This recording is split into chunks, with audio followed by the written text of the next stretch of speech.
This is a record for the inhabitants of 2,126.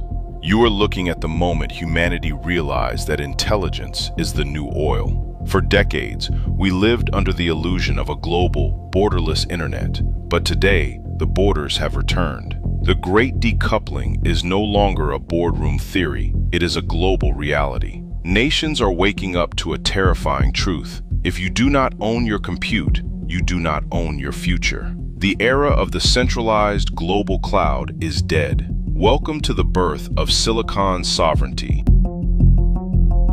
The reality. Look at the maps. In the mid-2000s, the European Union stopped asking for permission. They stopped renting silicon from foreign giants and began building their own independent AI stacks. In India, the government moved to mandate that all citizen data be processed on domestic hardware. Why? Because in 2026, data is the soul of the state. To outsource your intelligence is to outsource your survival. We are witnessing the rise of the Silicon Fortress. Every major power is now racing to build national AI factories, massive, localized compute hubs that act as the neural center for entire populations. This isn't just about faster chatbots. It's about who controls the logic of the law, the flow of the economy, and the memory of the people. The expansion. To understand the scale of this decoupling, look at the architecture of the new hubs. These are not mere server rooms. They are the 21st century equivalent of nuclear reactors. But let us look deeper. The decoupling of intelligence isn't just a shift in infrastructure. It is a shift in the human experience.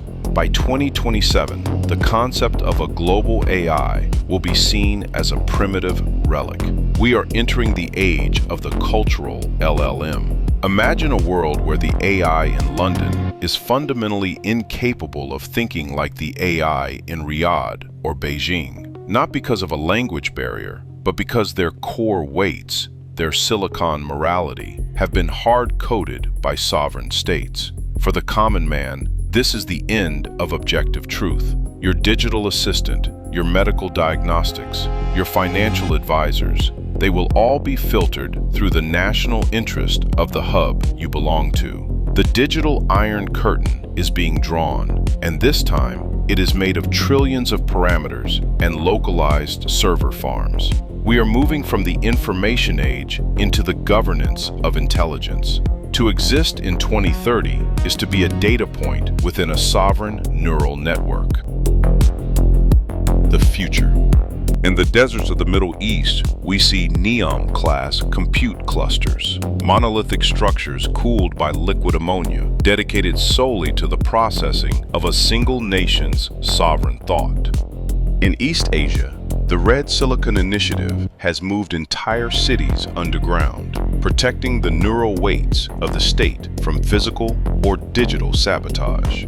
These factories do not just think, they simulate. They run millions of parallel futures to optimize domestic energy, military response, and social behavior. When a nation builds a national AI factory, they are building a digital god that answers only to them. This is the ultimate insurance policy. In 2026, if you are not manufacturing your own intelligence, you are effectively a colony of those who do. The call to record. We are here to document this transition. The Intelligence Archive is more than a channel. It is a ledger of the 21st century's most critical turning point. Record your observations. Question the transition. If you are watching this in the future, know that we saw it coming. Subscribe to the archive. Help us witness the evolution of the sovereign mind.